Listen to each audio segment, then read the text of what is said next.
뒤에 함께 인사 나눕시다. 말씀이 제일 시원합니다. 감사합니다.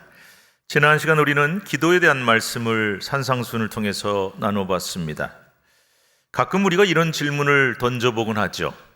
어떤 기도가 올바른 기도일까? 어떤 기도가 잘하는 기도일까?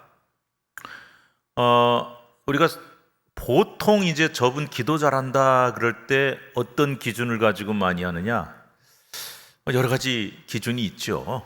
근데 이제 어떤 용어를 잘 쓴다든지 시적절한 기도를 한다든지 또 성도들의 마음에 이렇게 와닿을 만한 공감대가 형성될 기도할 때 우리 기도 잘한다 그렇게 합니다. 그런데 진짜 잘하는 기도가 뭔가? 우리가 기도를 잘하기 위해서 우리는 누군가를 모델로 삼습니다. 그리고 그를 흉내내고 닮아가려고 하는 데서부터 시작할 때가 많습니다. 여러분 처음부터 기도 잘 하지 않으셨잖아요. 우리 장로님들 기도하고 집사님들 기도하는 거 보고서 또 교회학교 선생님 기도하는 거 보고 이렇게 흉내를 내잖아요. 제가 이제 신학교 다닐 때 보니까 학교 안에 작은 곽선희 목사님도 많았고 작은 하용조 목사님도 많았고 작은 김성원 목사님도 많았어요. 무슨 뜻인가 하면은 제각기 이제 나름대로 나는 어느 목사님 설교가 좋다. 나는 아무개 목사님 설교가 제일 나한테 맞는 것 같다. 그래서 열심히 이제 신학생들이 흉내를 내는 거예요.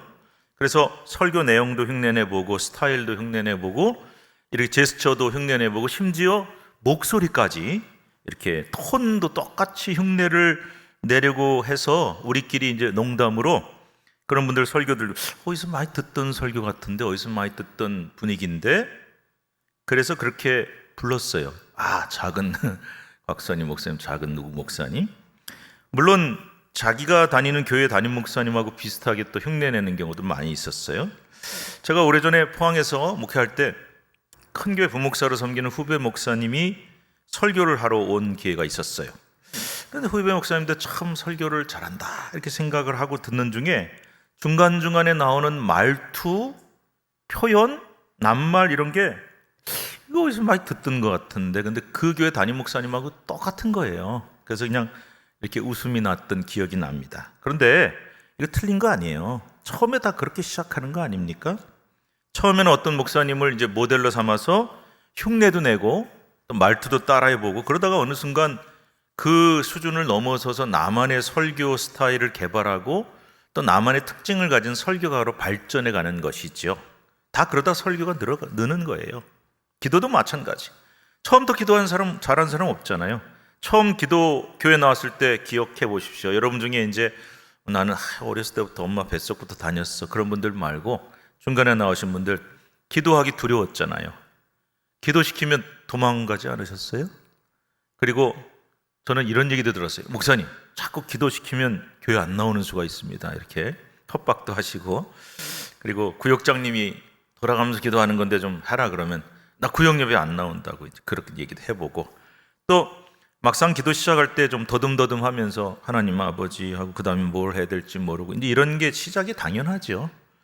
또 당황해서 기도를 마치는데 어떻게 마치죠 우리가? 예수님의 이름으로 기도합니다. 아멘 해야 되는데 하나님 이름으로 기도하기도 하고요. 또 이 말을 아예 빼먹기도 하고 그래서 다른 사람들을 좀 당황시키기도 하고 다 그렇게 이제 시작하는 거예요.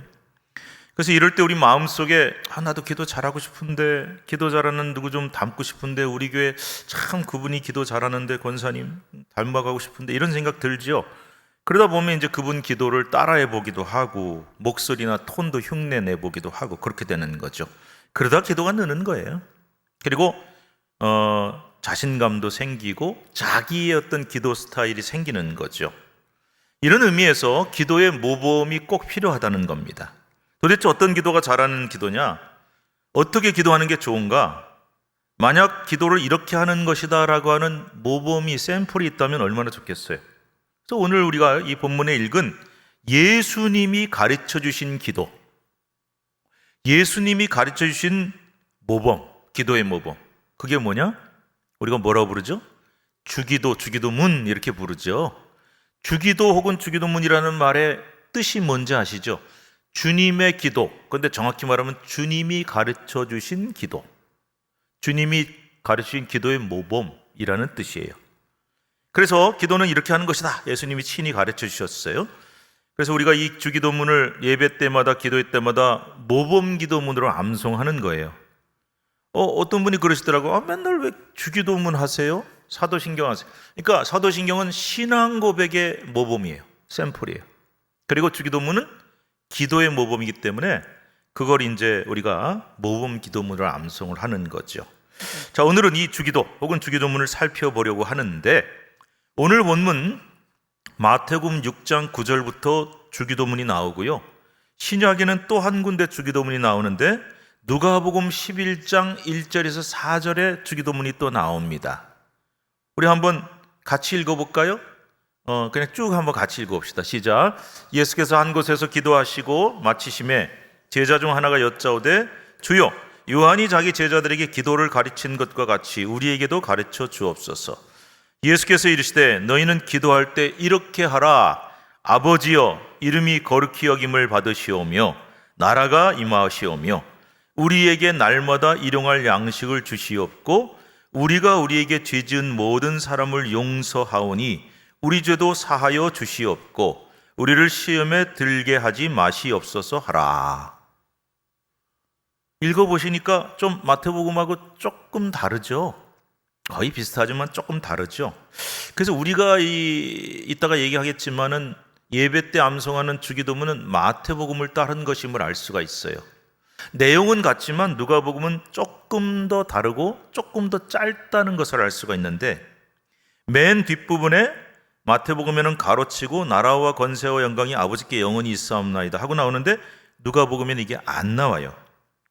그런데 제일 마태복음하고 누가복음의 차이가 뭐냐면은 예수님이 주기도문을 가르치시게 된 동기가 뭔가, 왜 가르치셨는가, 이게 달라요.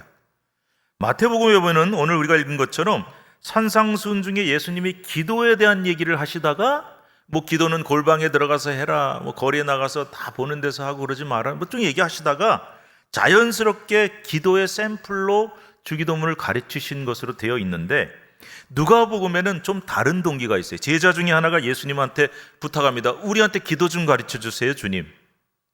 1절에 보면은 예수님이 이제 기도를 하고 이렇게 돌아오셨더니 제자 중에 하나가 이렇게 요청해. 주여, 세례 요한도요 자기 제자들한테 기도를 가르쳐 준대요. 우리한테도 기도 가르쳐 주세요. 그래서 예수님이 기도의 모범으로 가르쳐 주신 것이 주기도문으로 그렇게 나와 있습니다.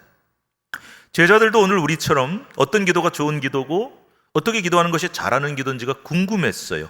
그래서 주님 가르쳐 달라 했더니 주님이 기도는 이렇게 하는 거야 하고 기도의 모범, 모델로 가르쳐 주신 게 바로 주기도문이다.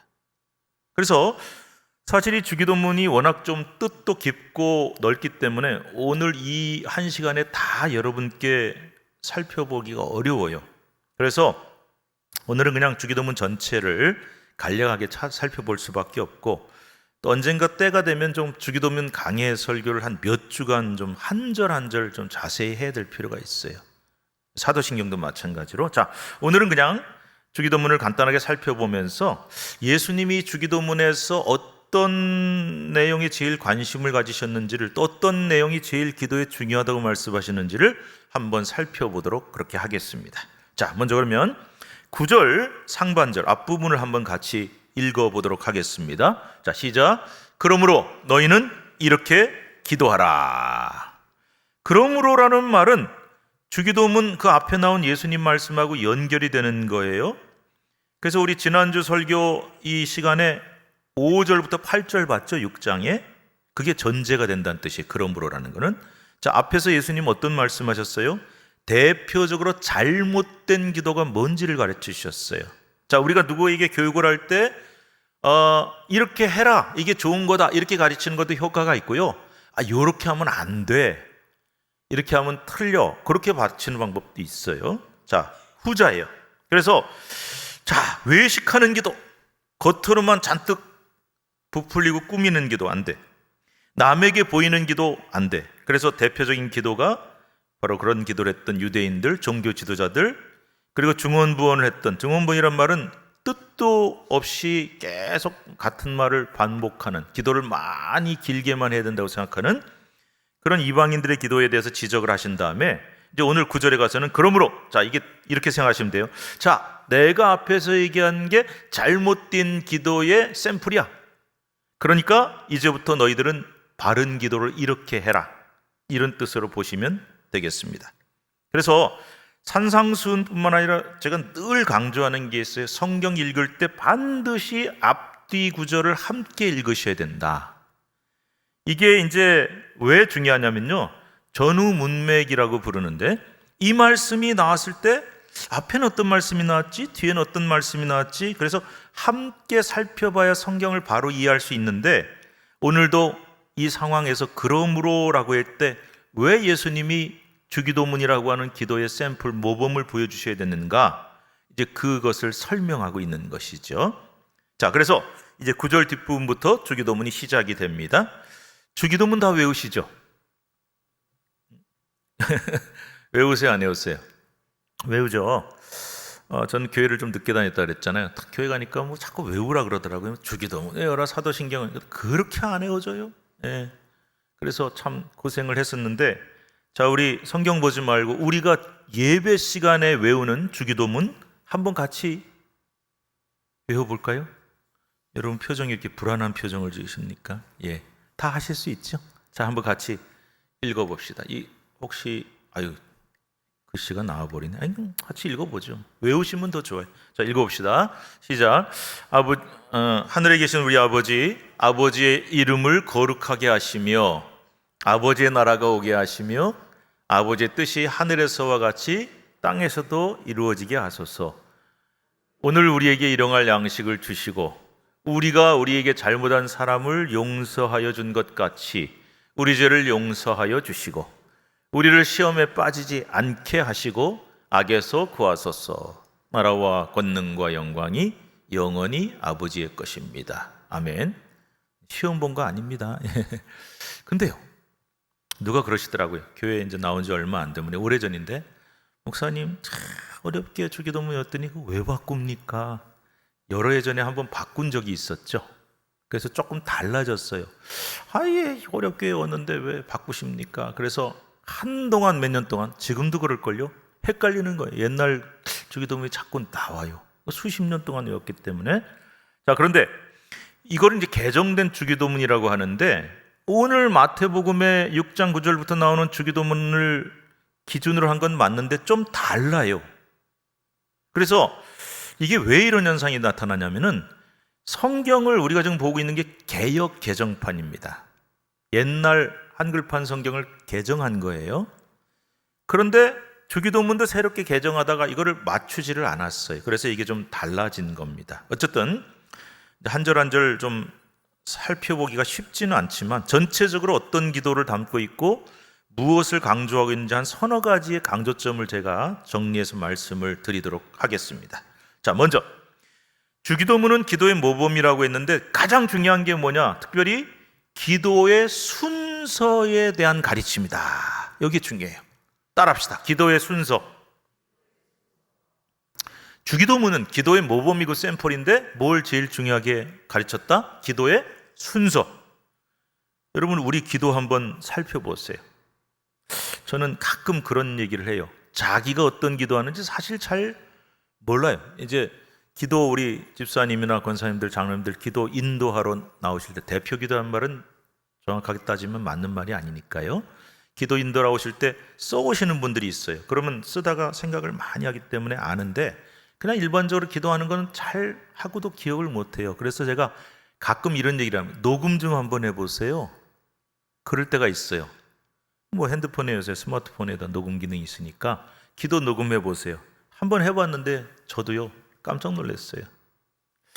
우리 기도가 처음에 뭐로 시작하죠? 뭐 하나님 혹은 하나님 아버지, 그리고 맨 끝에는 예수님의 이름으로 기도합니다. 아멘은 같아요. 그죠? 근데 나머지는 사람마다 다 달라요. 상황마다 다르고. 그런데 대개 우리 기도를 들어보면 저도 그러더라고요. 처음에 하나님 아버지, 그리고는 대뜸 뭐부터 나옵니까? 왜 반응이 없으세요? 뭐부터 나와요, 기도가? 뭐 해주세요. 그 기도가 제일 먼저 나오고, 그런 경우가 대부분이에요. 여러분, 이것을 기도의 요소 중에 간구라고 합니다.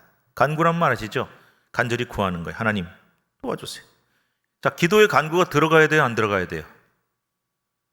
좀 협조 좀 해주세요. 들어가야 돼요, 안 들어가야 돼요? 들어가야죠. 그런데 문제는 대뜸 처음부터 다짜고짜 간구부터 하는 것은 기도의 순서에 맞지 않는다. 물론 급하면 그렇게 할 수 있어요. 꼭 틀린 건 아니에요. 그런데 처음부터 간구는 가급적이면 순서를 좀 지켜라. 그리고 하나님 이름 불러놓고는 처음부터 끝까지 아예 다 해주세요 하다 끝나는 경우가 대부분이더라 이거예요. 제 기도도 녹음해 보니까 꼭 이런 느낌 있죠. 하나님 들으실 때 하나님 왜 해주세요 할 얘기 다 했어요. 이만 끝내겠습니다. 이런 느낌. 그래서 제가 지난번에 한번 얘기했는데 애들이 저한테 이제 어렸을 때 저나 엄마한테 다짜고짜 돈 좀 달라든지 사달라고 그런 경우가 있어요. 아니, 자식이니까 사주죠. 맨날 달라 그러고 사달라고 하면 어떨 때는 아무리 아들이지만 좀 너무하다 싶을 때가 있어서 제가 한마디 가끔 했습니다. 너 엄마 아빠한테 맡겨놓은 거 있냐? 꼭 맡겨놓은 거 찾는 것처럼 당당하게 내놓으라 그래요. 물론 우리는 하나님의 자녀니까 맡겨놓은 건 없지만 달라고 할 수 있죠. 자녀니까, 또 아버지시니까. 근데 여러분한테 한번 묻겠습니다. 혹시 맡겨놓은 거 있으세요? 하나님한테? 제가 저번에 맡겨놓은 거 있잖아요. 그거 주세요. 그건 아니잖아요.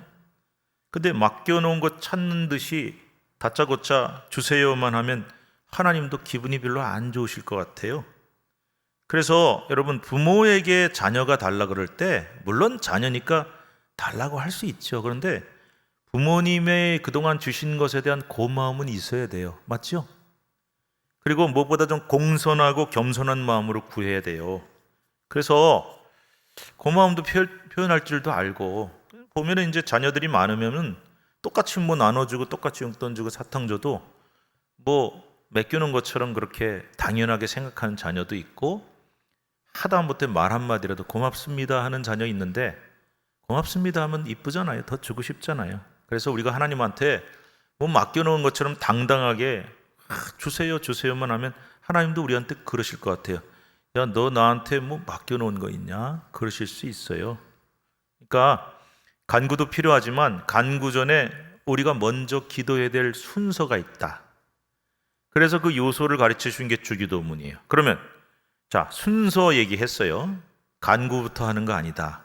그럼 뭐가 들어가야 되냐? 그래서 이제 지금부터 기도의 순서와 요소에 대해서 잠깐 말씀을 드리도록 하겠습니다. 자, 첫 번째 주기도문 샘플. 뭐라고 시작하죠?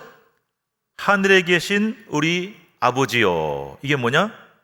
하나님의 이름을 부르셔야 돼요. 그래서 이거 아니에요. 영상 틀렸어요. 우리가 하나님의 이름을 불러야 되고 하늘에 계신 우리 아버지요. 그러니까 여러분, 제일 먼저 하나님 이름 불러야 되죠? 이게 뭐냐? 기도의 대상이 누군지를 분명히 하는 거예요.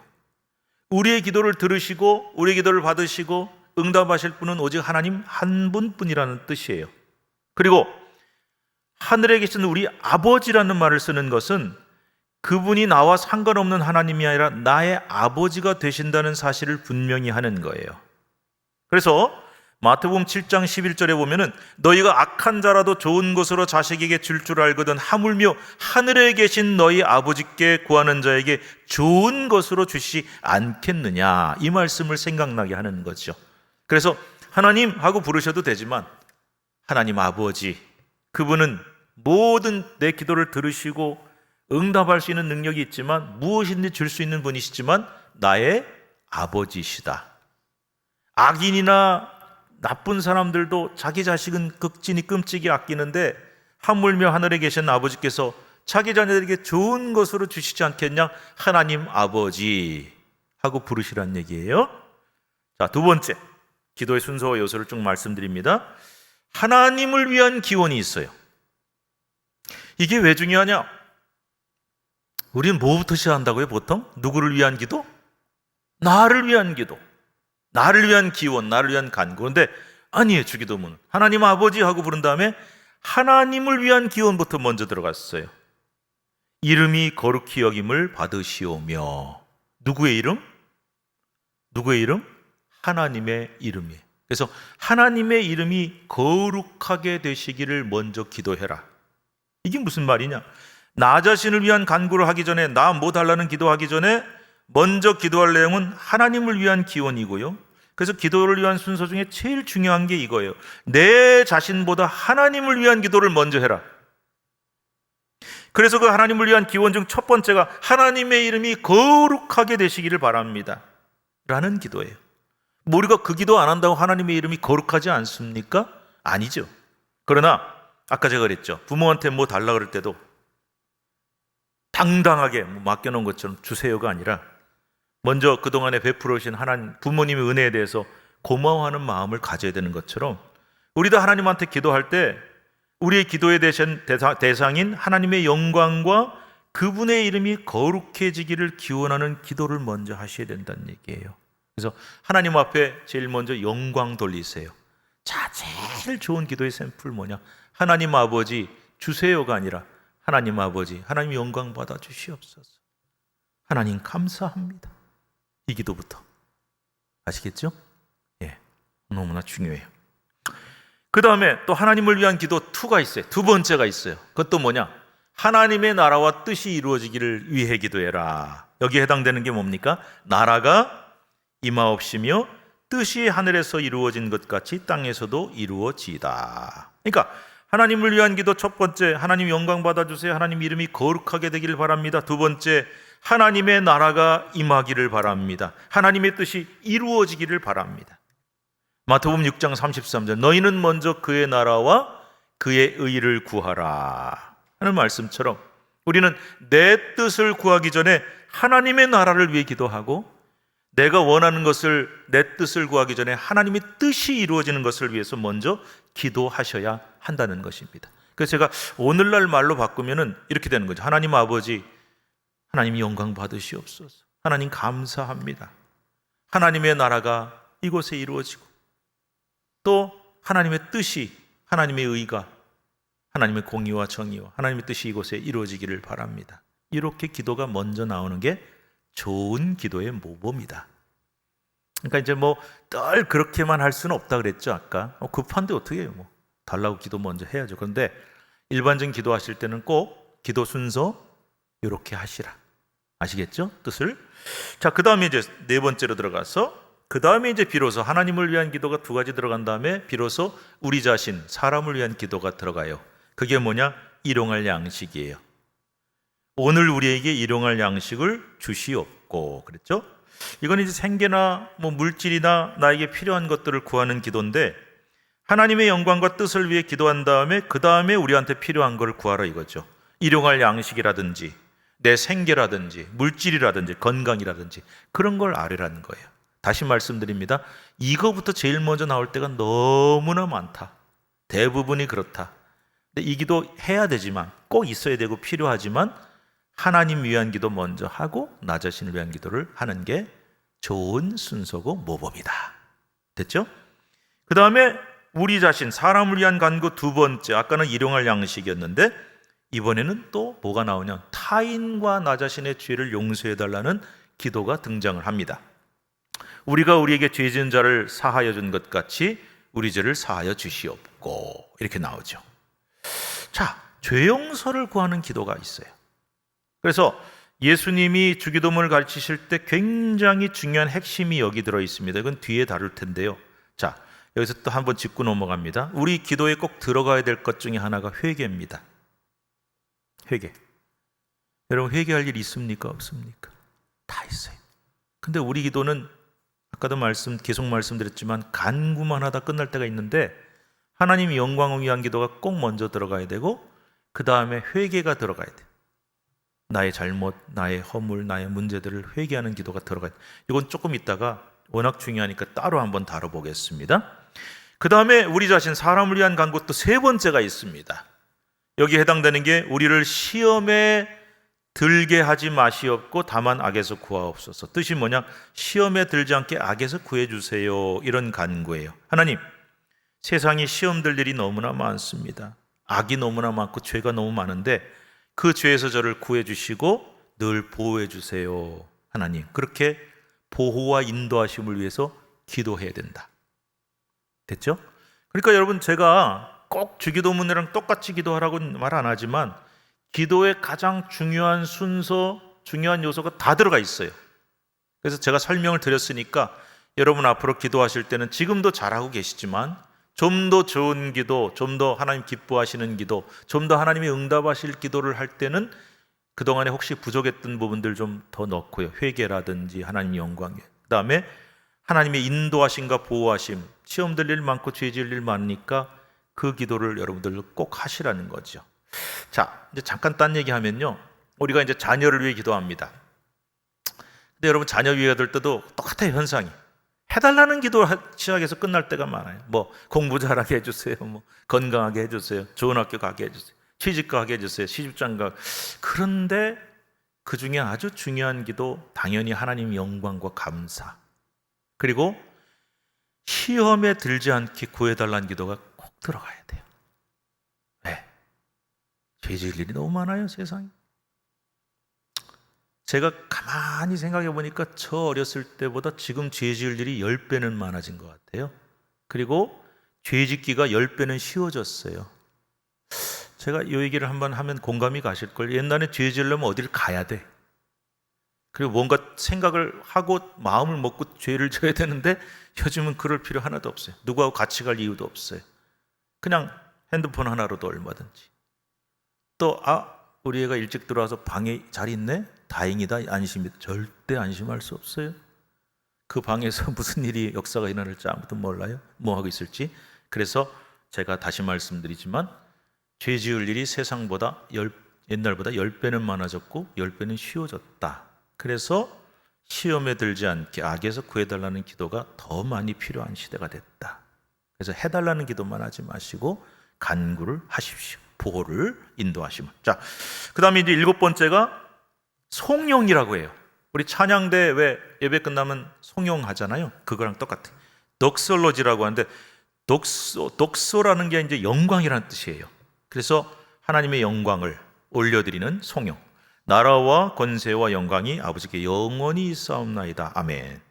이 부분 일종의 찬양이죠. 주기도문 첫 부분에 하나님의 영광을 돌리고 시작했듯이 맨 마지막에 다시 한번 하나님의 권세와 영광을 찬양하고 끝나는 겁니다.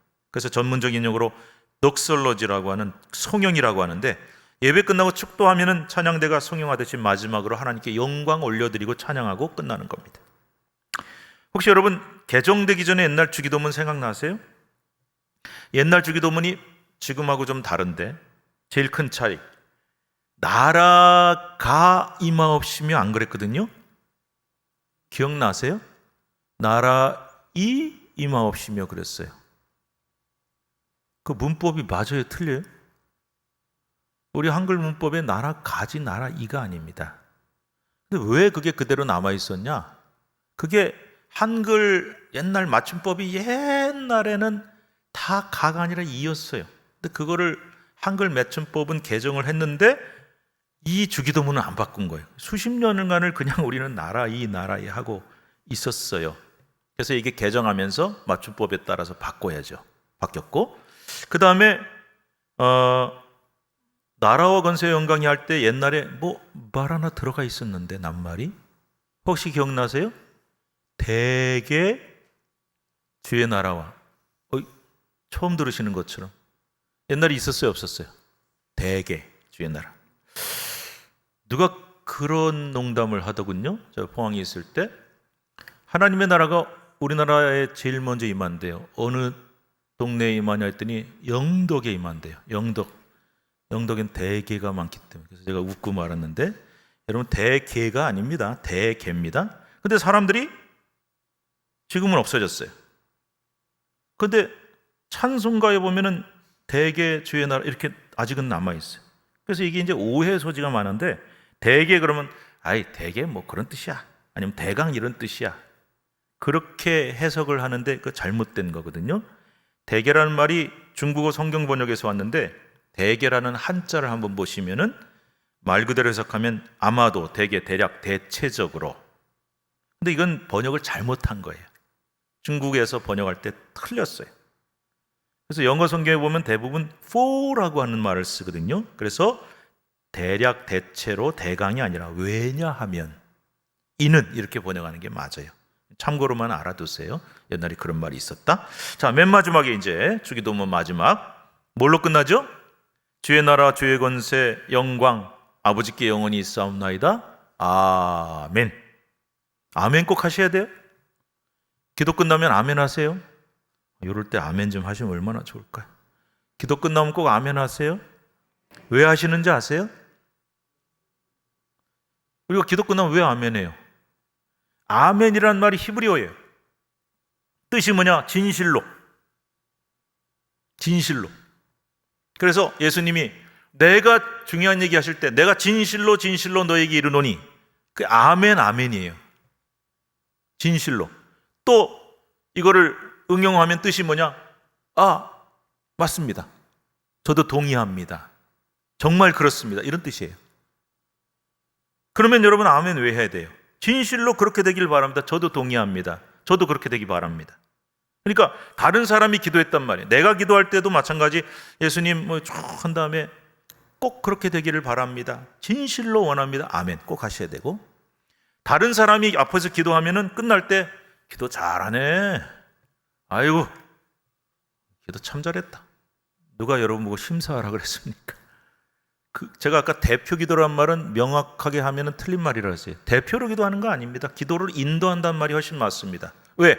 앞에서 인도하면 여러분이 같이 기도하시는 거예요. 우리는 안 하고 저 사람만 대표로 세워서 기도하는 게 아니라 이분이 인도하고 여러분 같이 하시는 거예요. 그러니까 이분이 예수님의 이름으로 기도했습니다. 그럼 여러분 뭐 하셔야 되는 거예요? 아멘. 뜻이 뭐겠어요? 저 기도가 제 기도입니다. 저도 같이 기도했습니다. 저도 그렇게 되기를 바랍니다. 저분의 기도에 동의합니다.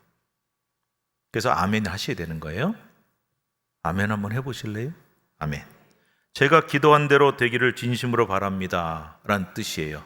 그래서 이제 설교 시간에 중간중간에 좀 은혜가 된다 그럴 때 아멘 하시는 분도 있고 안 하시는 분도 있는데 해야 되냐 말아야 되냐 그건 법이 없어요. 무슨 교단 헌법에 설교 시간에 아멘 해라 마라 그런 거 없어요. 그런데 저는 할 수도 있고 안 할 수도 있다고 생각해요.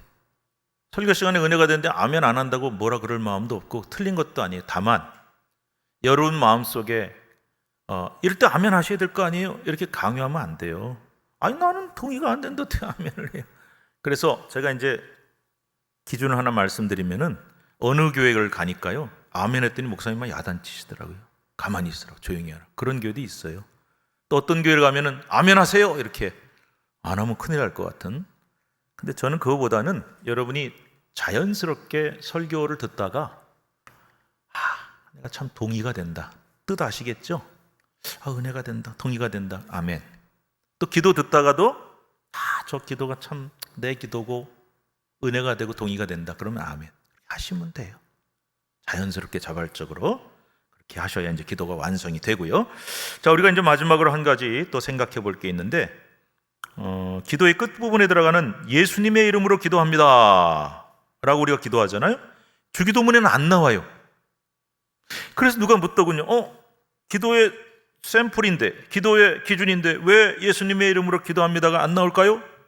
답은 간단합니다. 이 기도는 누가 가르쳐 주신 기도예요? 예수님이 가르쳐 주신 기도이기 때문에 굳이 그 말을 안 넣어도 돼요. 예수님이 가르쳐 주신 기도이기 때문에. 근데 우리가 기도할 때는 꼭 예수님의 이름으로 기도합니다가 들어가셔야 돼요. 왜? 예수님이 우리의 영원한 중보자이시거든요. 그래서 물론 우리가 하나님 앞에 기도하면은 소위 쉽게 얘기하면 직통으로 기도가 되는 거죠. 그러나 예수님이라고 하는 나의 죄를 다 지시고 십자가에 죽으신 그분, 나의 영원한 중보자이신 그분의 이름을 통하여 기도합니다. 그게 있어야 된다. 그래서 예수님의 이름으로 기도합니다가 들어가셔야 되죠. 그래서 결론적으로 우리가 주기도문 가르치신 이유, 우리가 기도에 반드시 빠지지 말아야 될 요소가 뭐다를 가르치셨고 그 순서와 요소에 따라서 충실하게 잘 기도하라고 가르쳐 주시는 거예요. 그러니까 여러분 다시 말씀드립니다. 우리가 기도할 때 제일 좋은 모델, 나 위한 기도 간구부터 먼저 하는 것보다는 하나님 영광 위한 기도, 하나님께 감사하는 기도 먼저 하시는 게 좋겠다. 됐죠? 기억하셨죠? 그 다음에 기도의 대부분을 간구로만 채우지 말자. 하나님께 영광 돌리고 감사도 하자. 그리고 또 회개 기도도 들어가면 참 좋겠다. 회개할 일 많으니까요. 그리고 시험에 빠지지 않도록 보호하시고 인도해 주심에 대한 간구도 필요하다. 여기 이제 핵심입니다. 자, 마지막. 오늘 이 주기도문 중에서 상당히 비중이 있고 예수님이 강조하시고자 했던 내용 한 가지만 더 다루겠습니다. 14절, 15절부터 여러분 아까 읽으실 때 주기도문 끝났어요? 자, 6장 9절부터 쭉 해서 13절까지 아멘 하고 끝났어요. 근데 여러분 성경 아까 읽으실 때 몇 절까지 읽었죠? 14절, 15절 읽었어요. 왜? 주기도문 뒤에 붙어 있어요. 그리고 이게 주기도문과 연결되어 있어요. 그래서 읽은 거예요. 죄 용서의 문제를 얘기하고 계세요. 근데 이 죄 용서의 문제가 주기도문의 12절에 우리가 우리에게 죄 지은 자를 사하여 준 것 같이 우리 죄를 사하여 주시옵고라는 기도하고 연결이 되는 거예요. 그래서 주기도문에는 위에서 살펴본 것처럼 많은 다양한 주제가 있지만 유독 예수님은 죄 용서 문제를 굉장히 강조하고 계신다. 이유가 뭘까? 왜 그랬을까? 자, 14절, 15절 한번 같이 읽어보겠습니다. 14, 15절 시작.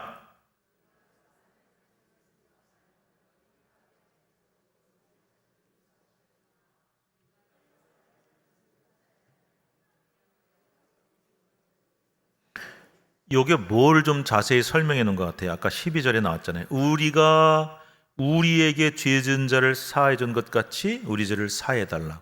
자, 보세요. 보통 죄 사해 달라는 기도할 때 우리는 어떻게 기도합니까? 하나님 저 죄인이에요. 저 죄 졌어요. 용서해 주세요.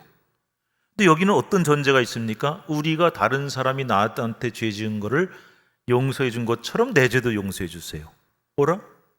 좀 다르네? 그래서 그걸 14절, 15절에 조금 더 확장해서 자세히 설명하신 거예요.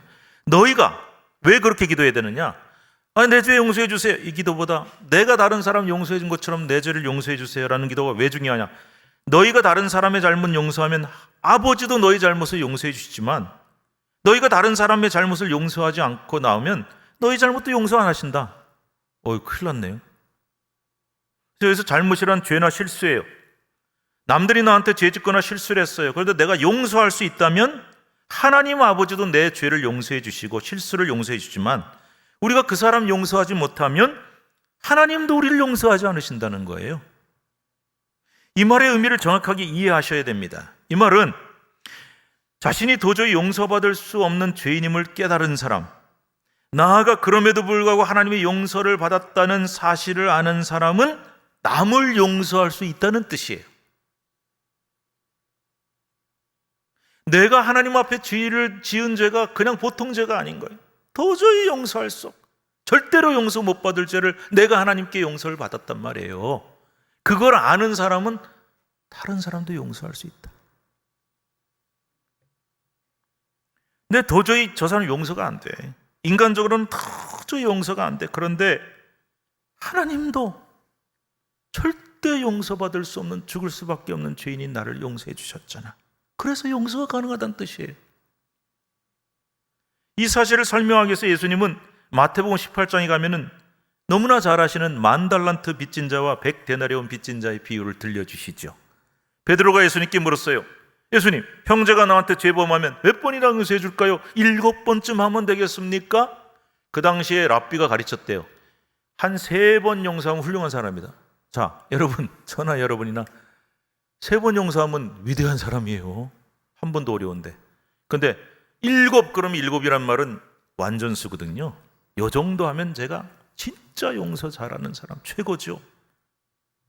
용서의 횟수를 물어봤거든요. 주님이 뭐라 그러시냐? 7번이 아니야. 7번을 70번 정도까지 해야 돼. 자, 계산해 보세요. 7 곱하기 70, 490번. 그죠? 그랬더니 또 누가 그러더라고. 오늘부터 세보자. 한 번 용서했다. 2번, 3번. 이제 489번 하면 이제 한 번만 더 남았다. 한 번만 더 하자. 그거 아니에요. 70번의 7이라는 말은 7 곱하기 70 곱하기 7. 이거는요, 용서, 용서, 용서, 용서. 끝까지 용서, 완전한 용서. 그런 뜻이에요. 어떤 임금이 10,000달란트 빚진 종을 불쌍히 여겼어요. 10,000달란트는 액수가 어마어마, 수백억이라고도 어떤 분은 그러고, 어쨌든 이것도 또 액수가 아니에요. 도저히 갚을 수 없는 액수를 뜻하는 거예요. 그러니까 성경에 나오는 숫자는 비유적이고 상징적인 게 굉장히 많습니다. 그래서 10,000달란트라는 거는 절대로 못 갚는 액수를 뜻하는 거예요.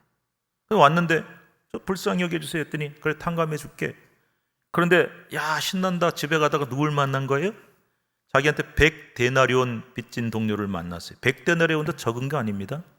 한 데나리온이 보통 노동자의 하루 품삯이니까 요즘으로 하면 1,000,000원쯤 될까요? 2,000,000원 될까요? 적은 거 아니에요. 근데 그거 갚으라고 막 목을 잡고 막 흔들거든요. 그러다가 임금이 그 얘기를 듣고 그 참 괘씸하네. 다시 감옥에 가둬. 이 얘기예요.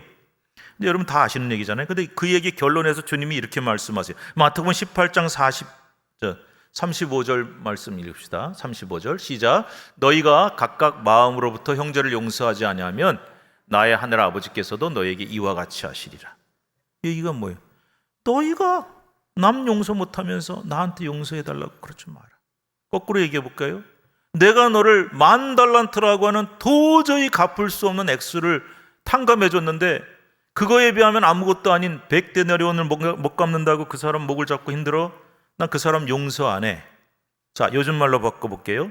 우리가 하나님께 받은 용서는 10,000달란트도 아니에요. 도저히 못 갚는 액수, 도저히 해결할 수 없는, 도저히 용서받을 수 없는 죄를 졌는데 그거에 비하면 저 사람이 나한테 진 죄는 아무것도 아닌 거예요. 그랬더니 누가 그래요? 왜 아무것도 아닙니까? 얼마나 가슴 아프고 내가 얼마나 상처가 되는데. 에이씨. 근데 여러분 제가 그랬잖아요. 아까 100데나리온도 적은 돈이 아니다. 1,000,000원, 2,000,000원 적은 돈 아니잖아요. 근데 그 적은 돈 아닌 돈이지만 10,000달란트에 비하면 아무것도 아니라. 이거 상대적인 개념이에요. 그래서 자 이제 설명해 봅시다. 저 사람이 나한테 죄 졌어요. 용서가 안 돼. 너무 가슴이 아파. 상처가 돼. 죽을 때까지 못 잊겠어. 맞아요. 저 사람 나한테 지은 죄 적지 않아요. 커요. 그런데 하나님이 나한테 해주신 용서에 비하면 아무것도 아니에요. 그래서 가능하대요. 무슨 말인지 이해가 가십니까? 그래서 이 말을 잘못 이해하면은 저 사람이 지은 죄는 아무것도 아니잖아. 아무것도 아니니까 용서 아니에요. 여러분 누가 나한테 죄 짓고 가슴 아프게 했는데 그게 아무것도 아닙니까? 절대 아니죠. 얼마나 가슴 아프고 힘들어요. 그거 얘기하는 거 아니에요. 그 부리중과 무게를 얘기하는 게 아니라 하나님이 너한테 해주신 용서에 비하면 아무것도 아니잖아. 자, 그럼 마지막으로 왜 주님이 주기도문에서 죄 용서에 대한 조용서를 핵심으로 얘기하시고 너네가 남부터 용서해야 하나님도 너를 용서하시는 거야. 그 얘기 왜 하시는지 아세요? 용서 얘기 왜 그렇게 강조하는지 아세요? 용서는 은혜의 통로이기 때문이에요. 제가 지난번에도 한번 말씀을 드렸는데 나한테 죄 지은 자를 용서 못하면 나중에 보면 제일 손해보는 게 나 자신이에요. 왜냐하면 예수님 믿는 사람 얘기하는 거예요. 크리스찬. 은혜의 통로가 막혀요. 용서한다면 마음에 분노가 생겨요. 마음에 앙금이 쌓여요. 그러면 여러분 핏줄 속에 찌꺼기가 쌓이면 어떻게 돼요? 혈관을 점점 막다가 나중에 터지잖아요. 그럼 그 사람 죽게 만들고 마비시키죠. 마찬가지로 내 영적인 이 혈관 속에 분노와 미움의 앙금이 점점점 쌓여 있으면 점점 막혀서 하나님의 은혜 받는 걸 꽉 막아버리지요. 은혜의 통로가 막히죠. 그럼 또 뭐가 막히냐? 기도의 통로도 막혀요. 기도하려고 눈 감으면 그 인간 얼굴이 떠올라. 그런 경험 안 해보셨어요? 반응 좀 해주시면 참 좋겠다.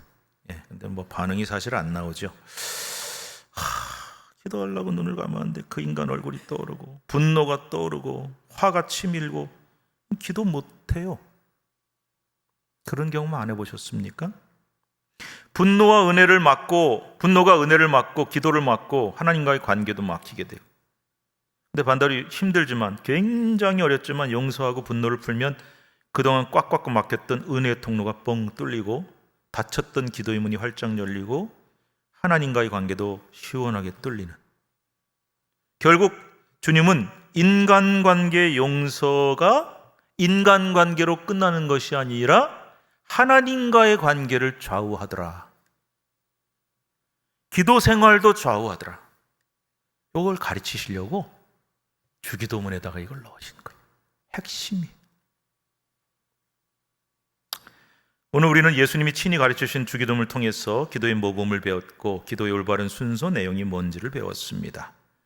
그리고 무엇보다 올바른 기도 생활을 하려면 인간관계의 앙금이나 벽을 허물고 해결해야 된다는 사실도 배웠습니다. 그러면 가서 실천해 보세요. 그랬더니 누가 또 그래요. 그 인간이 회개를 안 했는데, 잘못했다고 하지를 않는데 왜 내가 용서해야 됩니까? 그냥 하세요. 어떡하겠어요. 근데 용서는 내가 하는 거니까. 그래서 누구를 위해서? 내 자신을 위해서 하는 거라 그랬잖아요. 여러분, 용서가 되게 이기적이에요. 자기를 위해서 하는 거예요. 저 사람 위해서 하는 거 아니에요. 나 위해서 하는 거. 산상순 강의하면서 기도에 대해서 주님은 3차례나 말씀하셨어요. 기도가 그만큼 중요한 거죠. 오늘 우리 성도들에게 그리고 우리 교회에게 기도하라고 가르쳐 주셨어요. 그리고 지금 바로 기도의 때라고 가르치고 계신 거예요. 기도 생활 더 충실히 하시기를 바랍니다. 또 기도를 하되 많이 하는 것도 중요하지만 바르게 하고 올바른 순서와 내용을 따라 기도하시라는 겁니다. 또 기도를 실천할 수 있어야 되고 무엇보다도 마지막에 말씀 나눈 것처럼 은혜의 통로, 기도의 통로가 열려야 될 거 아니에요. 그래서 이웃의 죄를 용서하는 체험도 꼭 하시기를 바라요. 그러면 하늘에 계신 아버지께서도 우리의 기도를 들어주실 줄로 믿습니다. 기도합시다. 하나님 감사합니다. 주신 말씀 마음에 새기고 어떤 기도가 좋은 기도고 어떤 기도가 바른 기도고 어떻게 기도할 때 하나님이 기뻐하시는가. 교회와 신앙생활에서 기도가 얼마나 중요하다고 우리는 끝없이 강조해 왔지만 주기도문 말씀을 통해 깨닫습니다. 아, 내 기도가 이렇게 될 때도 하나님 기뻐하시는구나. 이 문제가 해결이 돼야 기도의 통로가 활짝 열리는구나. 오늘 깨닫게 하신 대로 실천하는 기도의 사람들 되어서 기도를 많이, 기도를 넓게, 기도를 깊이 하는 우리 교회와 성도들 되게 하옵소서. 예수님의 이름으로 기도드리옵나이다. 아멘.